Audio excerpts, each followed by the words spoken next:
Chapter 5, Sloka 4.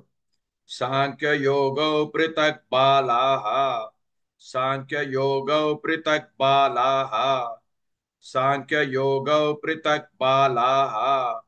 Pravadanti na Panditaha.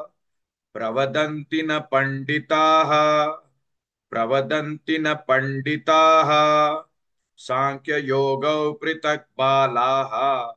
प्रवदन्ति न पंडिताः सांख्ययोगौ पृथक् बालाः प्रवदन्ति न पंडिताः सांख्ययोगौ पृथक् बालाः प्रवदन्ति न पंडिताः सांख्ययोगौ पृथक् बालाः प्रवदन्ति न पंडिताः सांख्ययोगौ पृथक् बालाः प्रवदन्ति न पंडिताः एकमप्यास्थितः सम्यक् एकमप्यास्थितः सम्यक् एकमप्यास्थितः सम्यक् उभयोर्विन्दते फलम् उभयोर्विन्दते फलम् उभयोर्विन्दते फलम् एकमप्यास्थितः सम्यक् उभयोर्विन्दते फलम्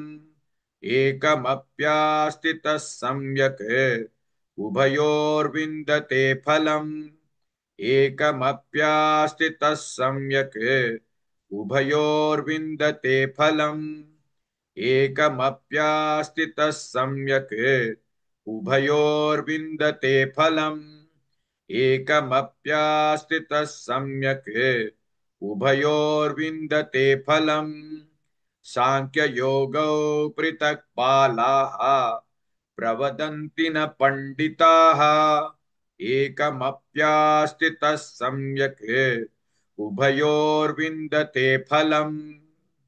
Please like and share this video because you could be instrumental in helping someone around the world recite the Srimad Bhagavad Gita, thereby helping them to have a life of unending opulence, victory and prosperity.